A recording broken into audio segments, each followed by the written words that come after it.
Hello, hello.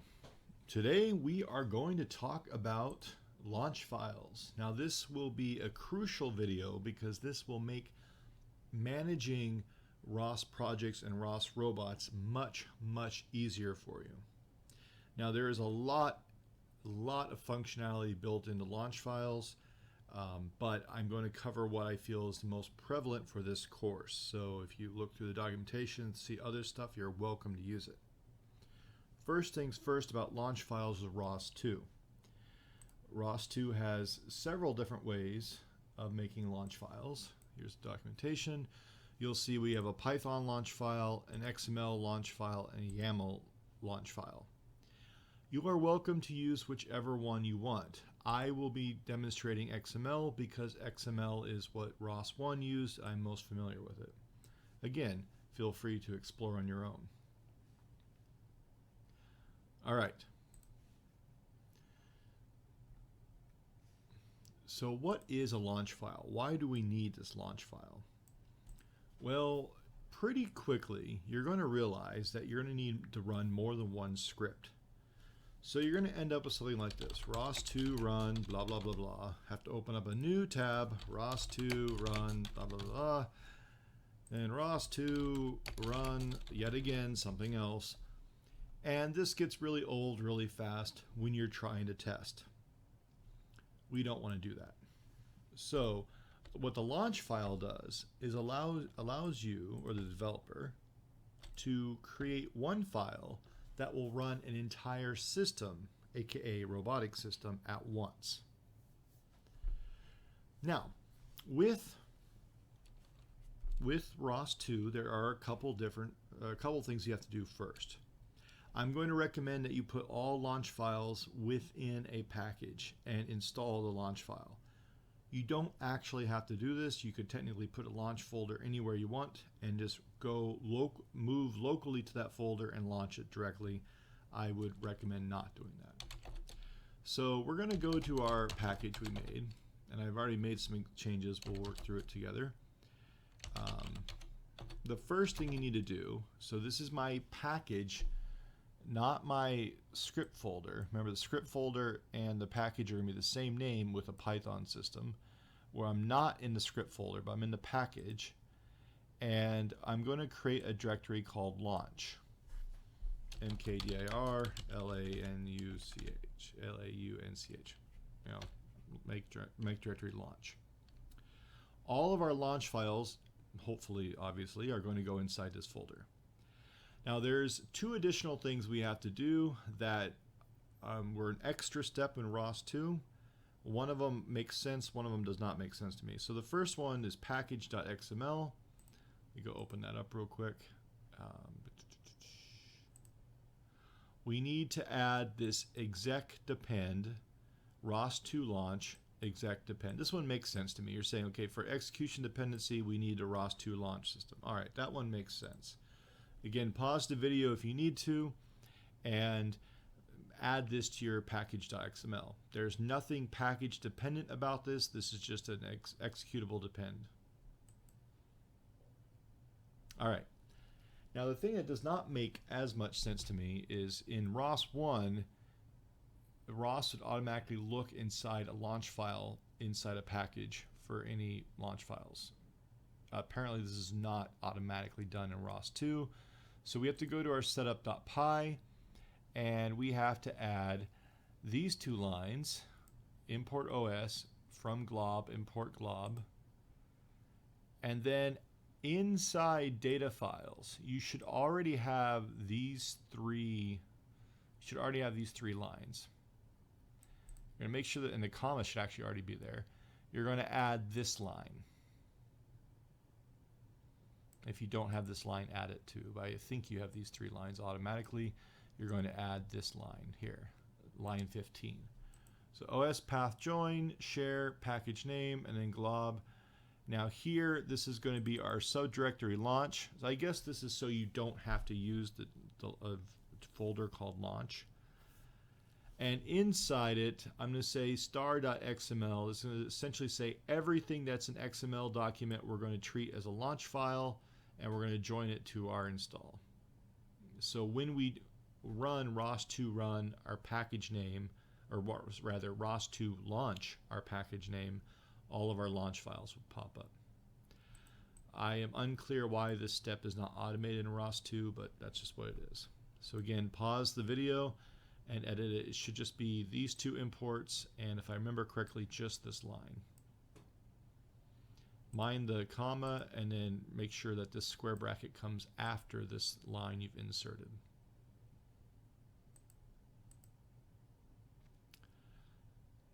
All right. That's probably the unusual elements of it.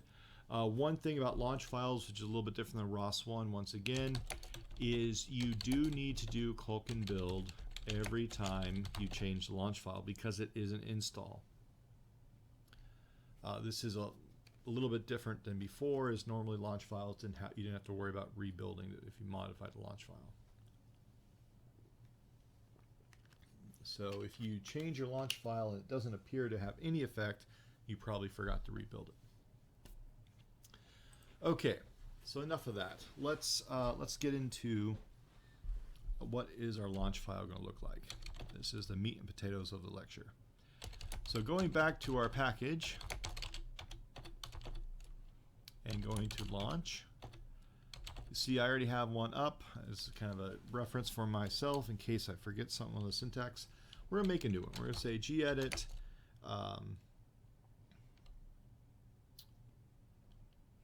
run all.xml.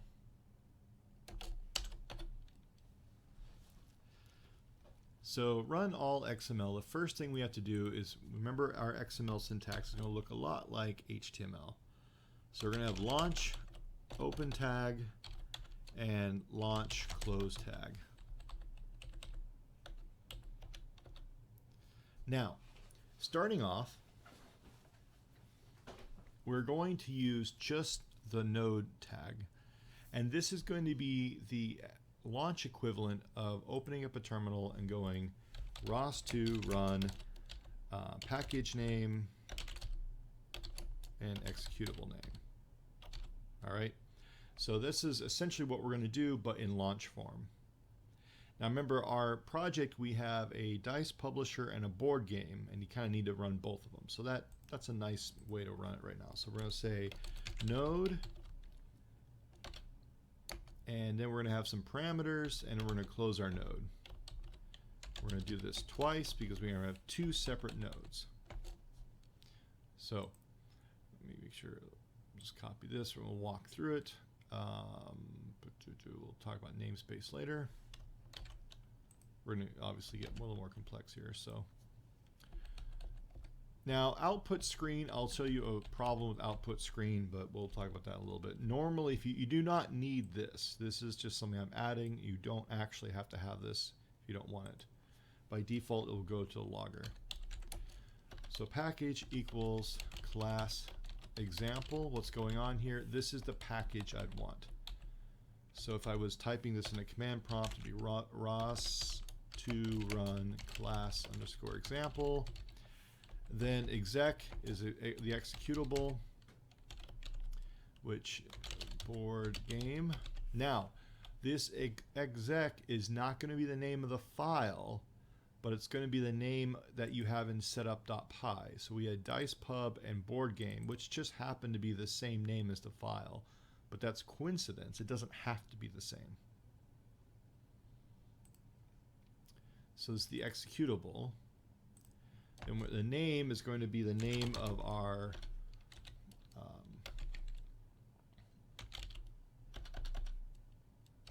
we'll call it dice board. The name of our node. And output is going to be called screen, which again I will show you a problem with this in a moment. Now, in case you're a little rusty on your XML, let's talk about it. So when I have open, if I have open tag and a close tag separate, that means anything in here is a child of this object launch. In this case, I have open tag and then I close it at the same line. That means there is no child objects inside this node. However, all of these are going to be attributes for this object. So you have to keep this backslash is very important. As we'll see in a minute, we can extend this node to multiple lines to allow more properties inside. These are the attributes directly to this node. Again, it has a package, what package you'd run, the executable name you'd run, and the name of the node you want to give, and then if you want, you can output to the screen. So we're going to save this, and we're going to move back to our build directory.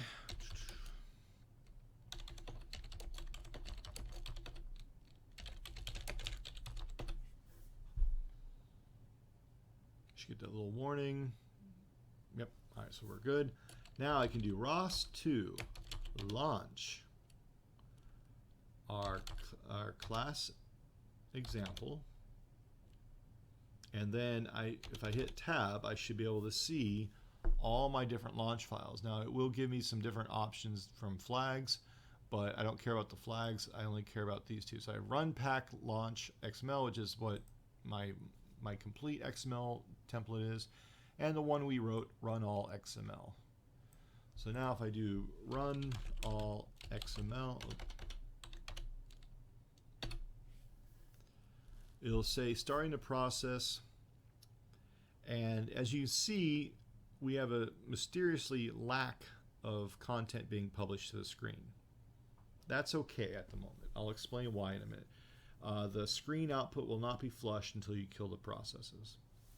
So in fact, I'll show you. If I hit Control C, I kill the process. I scroll up, you'll see that we had 2 rolls, and here's the board game saying I am at 5, or I rolled a 5, I'm at position 5, I rolled a 1, I'm at position 6, and life goes on. So that is that's one of the problems with output screen. I will see if I can find a workaround for that. All right, so let's run that again. And another tool I want to show you in a different terminal, again, make sure you source your ROS2, is RQT graph. This will be useful now because we're starting on more nodes. It's unexpected. I expect something a little different for RQT graph. Let's try that one more time. There we go. I'm not sure what happened there. So we have a leftover node that's a zombie process. Ignore this. You should have dice pub going to the topic dice roll being read or subscribed to by dice board. So this is showing your nodes. Notice your node names. I have to figure out why I have a zombie process here, but we'll deal with that in a minute. So dice pub going to dice roll. The topic is dice roll, and then the node is dice board. So this is a nice way to see how your system's working, especially when things get much, much more advanced, which they will. So the other thing we can do is, of course, we can look at our topics.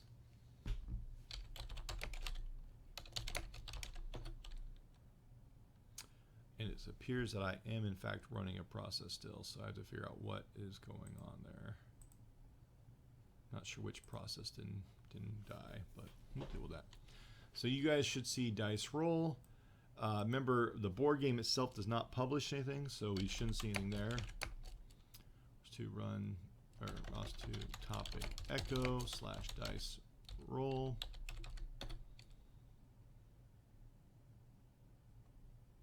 So here you'll see the different rolls I get. Should be between 1 and 6 by default. Again, there's a 10-second delay in between, so you see it is working.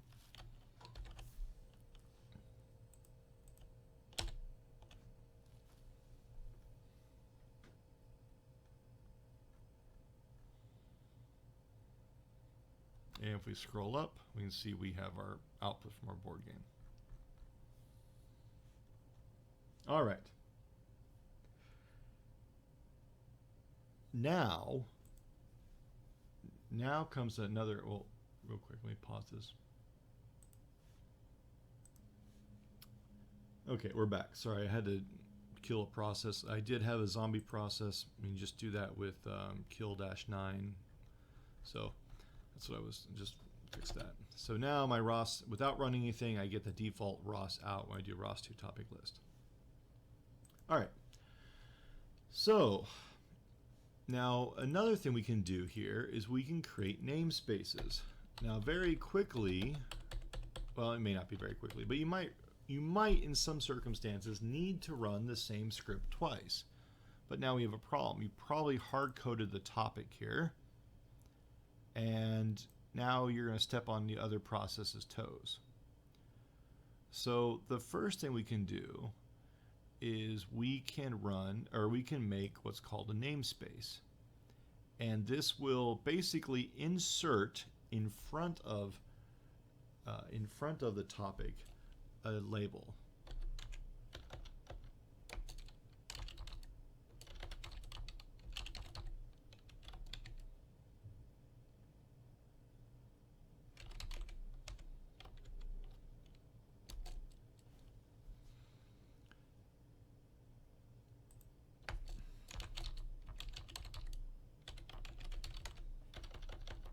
And let's keep it lowercase just for convention's sake.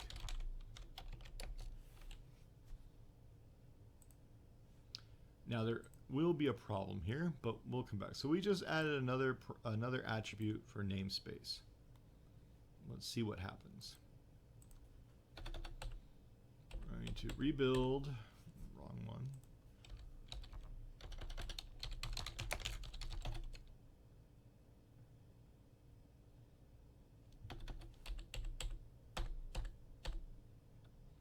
We'll relaunch. So what did the namespace do? Let's find out. So we go to ROS2 topic list, and now we'll see that our publish is now test1 dice roll.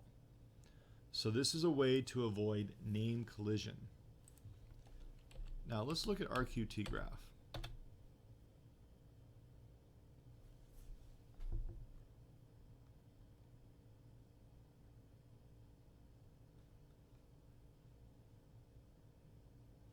Let's try that one more time.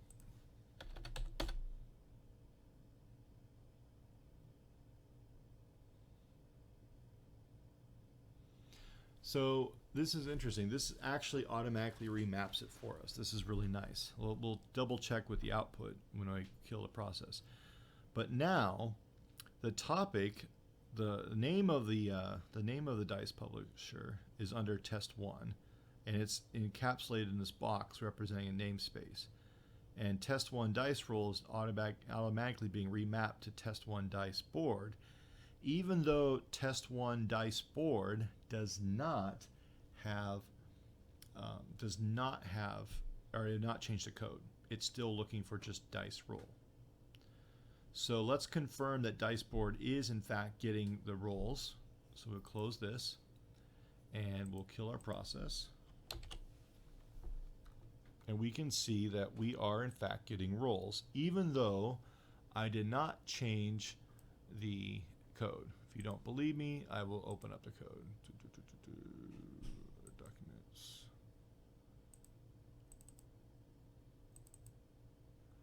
So board game is still just looking for dice roll. I have not changed the topic it's trying to look at. So that's really useful. Now, in a circumstance where you can't use, you can't use a namespace, but you do want to remap. So maybe for some reason we don't want this board game to be in this namespace. This particular example, I can't really see why you'd want to do that, but let's just say for some reason it can't be in that namespace. What we can do is we can take that backslash away and make node have a child object, and this will be the remap tag. Double check the syntax.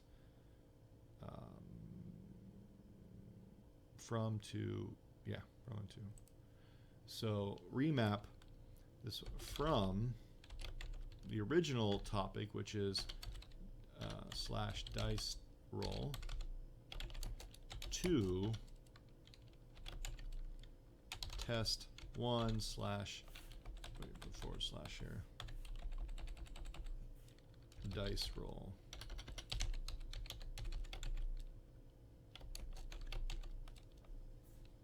And I don't think anything else. I do not need anything else. Okay.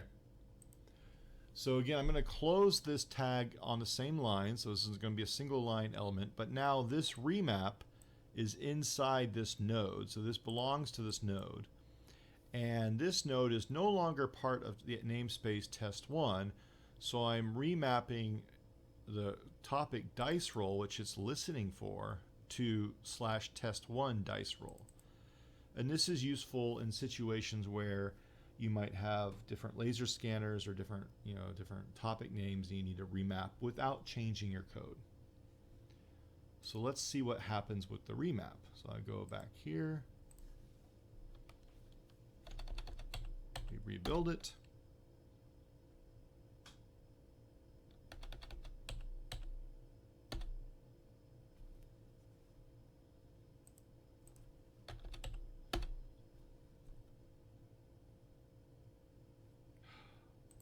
For some reason my RQT graph is not grabbing all the topics right away. There we go. So now you see it's a little different, but it's still working. So now test1 dicepub, our publisher, is still inside a namespace, and its topic is also inside a namespace, but diceboard is not. So in order for this to work, our remap is taking test1 dice roll and remapping it to dice roll so the diceboard can see it. You see, so this is the difference. This is normally in this circumstance, I would probably just recommend keeping them in the same namespace, but there are circumstances where you will want to remap to, say, like example, sensor data, remap to a topic. That way you don't have to recompile your code. Again, I have not changed diceboard, the Python file itself, at all. So we go back to our, let's close that. We go back to our code, we kill it, and just to make sure that it is in fact working, it is. So we are now getting multiple, we're still getting the roles even though we're not in a namespace. Okay. So far so good. I'm going to actually remove the remap. Actually, I'll do a XML documentation here, just to show you that it will not work unless it's in the same namespace. So here, this is HTML comment, should be XML comment. We will rebuild it.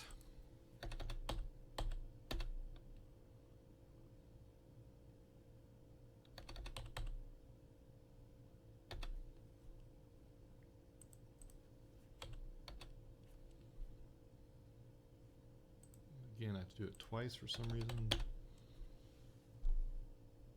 So now we see that diceboard is not hearing anything from test1 dicepub. So this is just sending out nothing, and diceboard's not receiving it. Now the topic is still working, it's just that that topic's not ever getting the diceboard. So I can do ROS2 topic echo / test1 / dice roll.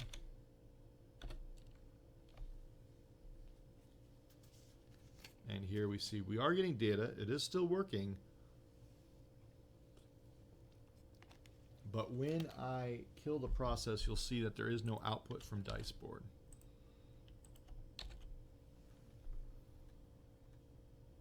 So we've got the calling spin. Side 6 is actually from dicepub. We'll talk about what's going on here in a minute. But there is no print statements that, I've received this role and I'm at this position. So our diceboard never got the topic.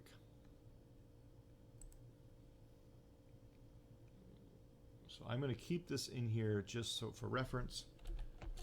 I'm going to put this back inside the namespace test.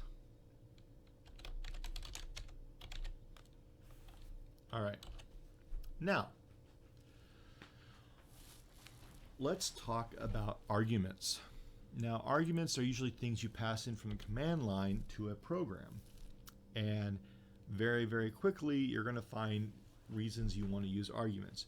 usually in the sense of, like, say, naming your own topics. You want to dynamically name what topic you're going to use, or setting a value in your script.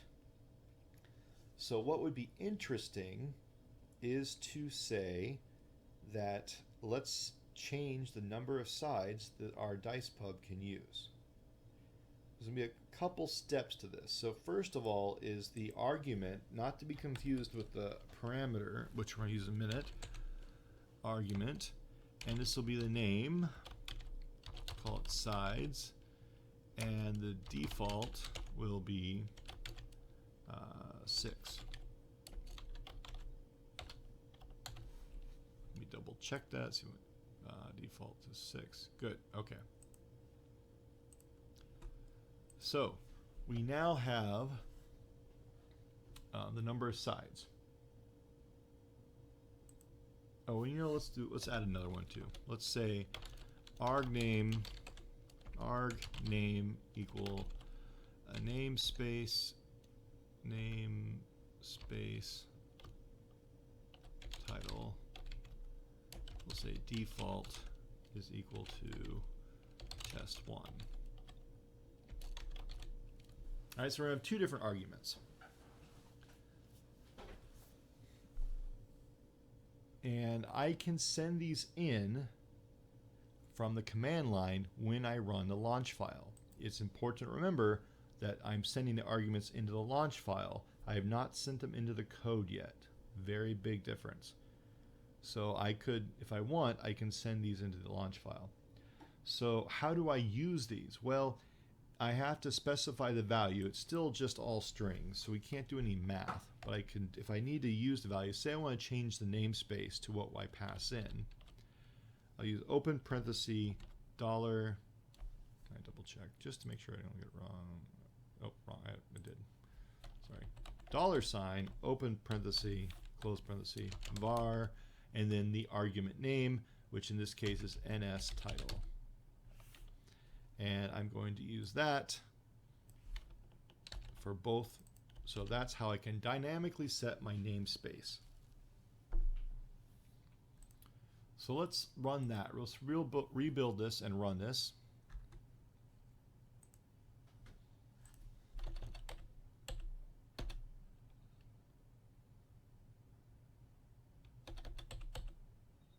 And now when I specify my namespace, I do ns title :equals.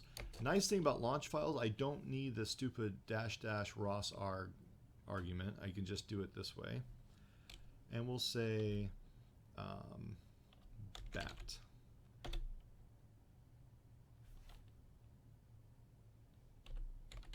Doesn't like that. No space, no space. So now what does it look like? Let's do Ross topic, or Ross2 topic list. So bat dice roll, RQT graph, probably have to do it twice. Oh, no, I don't. So everything's under /bat now, so /bat dice _ pub. The topic has a namespace and the receiving has a namespace. So now I can dynamically change what the namespace is. If I go back here, Control C,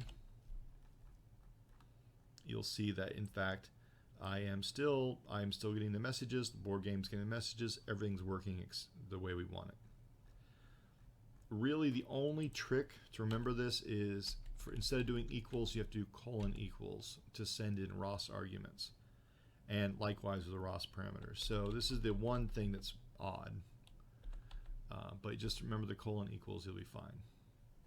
Now, again, this is only going to the launch file. I have not set anything, I have not changed or sent anything into the nodes themselves.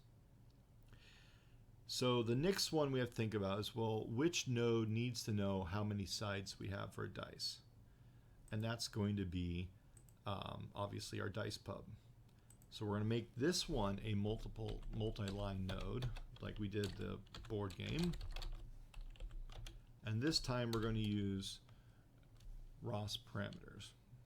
I'm going to copy it here. Param, sorry.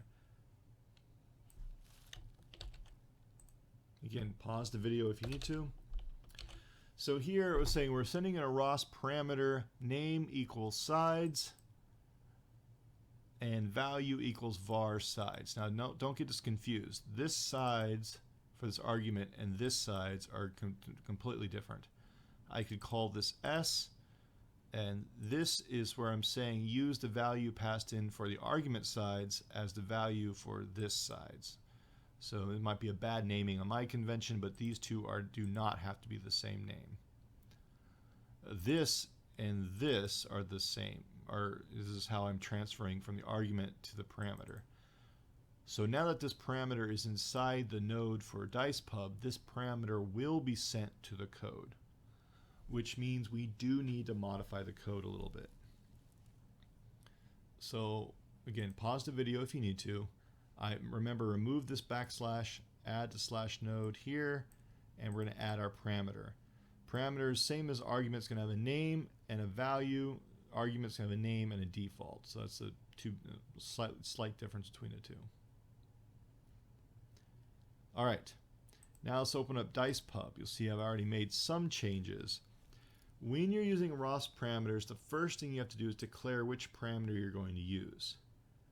So self.declare underscore parameter, and we're going to say sides. Again, this needs to be the same as this name. Not the, again, this could be S. In fact, let me just do it so we don't get confused. We'll call it S. We go up to back to DicePub, and this will be now S. So this is going to be the parameter name, and I'm going to give it a default of 6. Now this is a little redundant, but the reason I do this is if I run this node outside of my launch file, and I do not specify S, then there will be a value here. Otherwise, there'll be no value, and this will break our code down here. Then we do self. I've declared a new class variable, self.sides equals self.getParameter sides. Now, you might think this is redundant, but this 6 will only be set if this parameter doesn't exist. Assuming I have sent in a parameter, I will get the value, get parameter value from sides, and I want it as an integer value. I believe there's string value, integer value, and float value, or double value. I've double checked that. So this will convert to integer value, and I set self.sides.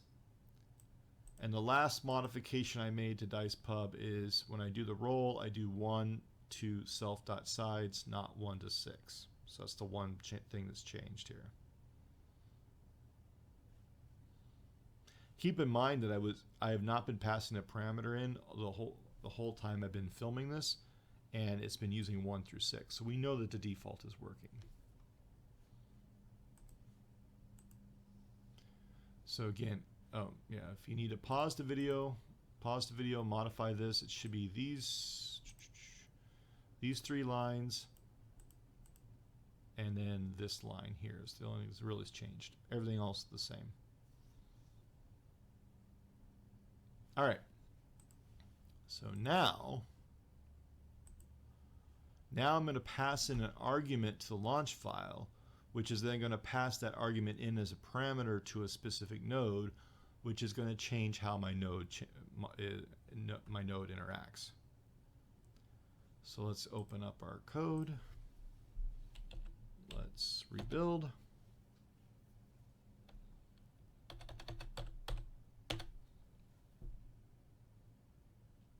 Oh.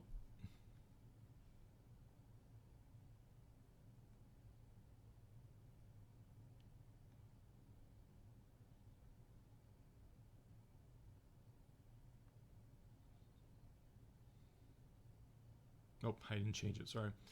I didn't change it. So I changed S here, but I didn't change it here. So there was no S parameter. And I didn't actually specify a side parameter, so that's why it failed. So, oops. So change that to S. Now,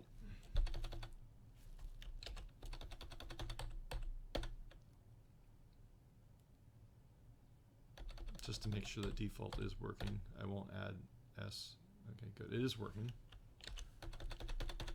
So now what we're going to do is we have n title colon equals bat. We're also going to have s colon equal and say 20. So look at our topics real quick here. Ross, I had it right. I just was being silly. So I had down here, I had S instead of sides. S is the parameter. The thing I'm passing to the launch file is sides. So on the command line, I actually do need sides, not S. So that's why it wasn't working. So we hit enter, run. We'll run our echo.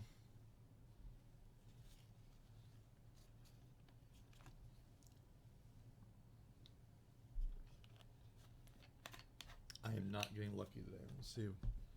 Get something above a 6 just to show you it's working.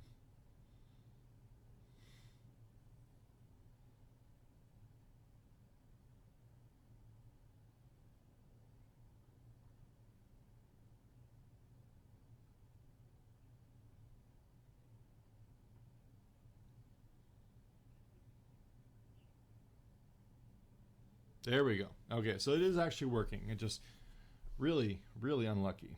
Okay. So that is how we can now dynamically set the number of sides we want to our dice.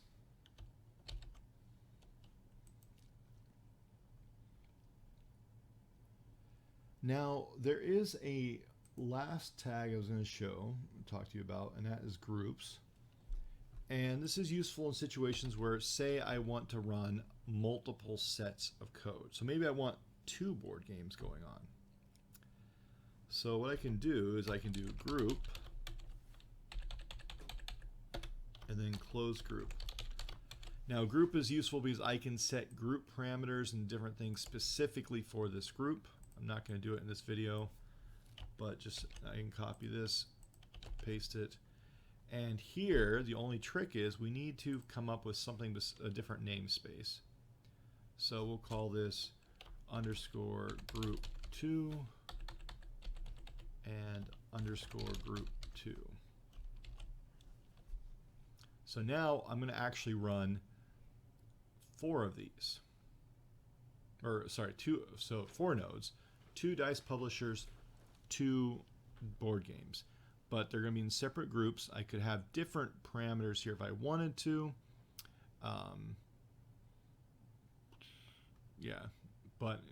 And I could set different properties for each group if I wanted to. But this is, again, just another way to categorize sets of nodes. So here I can, and in this particular case, I wouldn't actually need groups. But again, this just gives me another way to categorize or specify differences between the groups. So if I rebuild,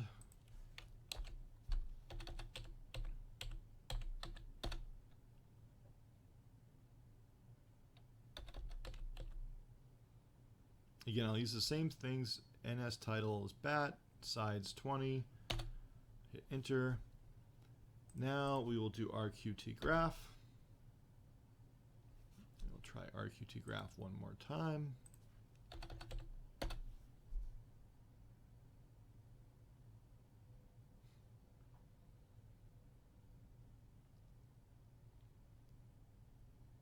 Let's figure out why RQT graph is having such an issue with this.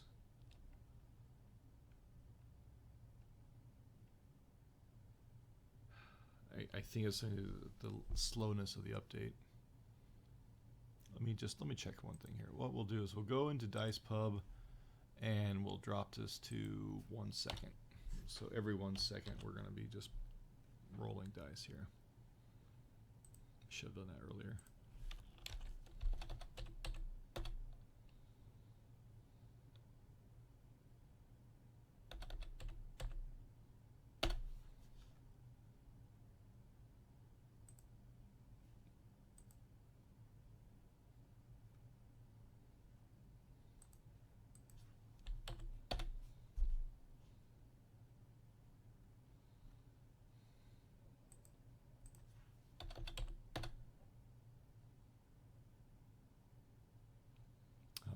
Well, it is actually. I'll show you it is working. It's just for some reason that my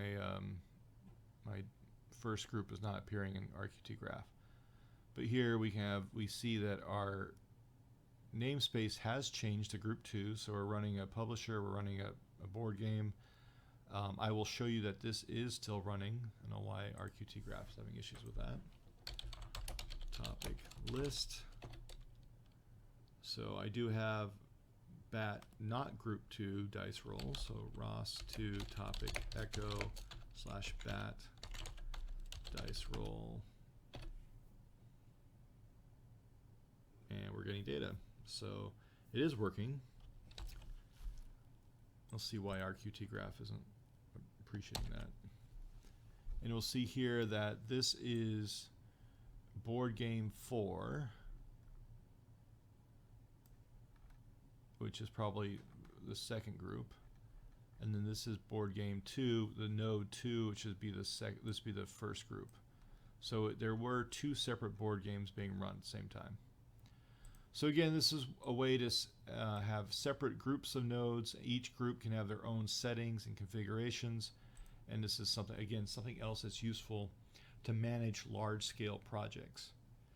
So feel free to please play around and learn the launch files. This will save you hours and hours of time later on in the class.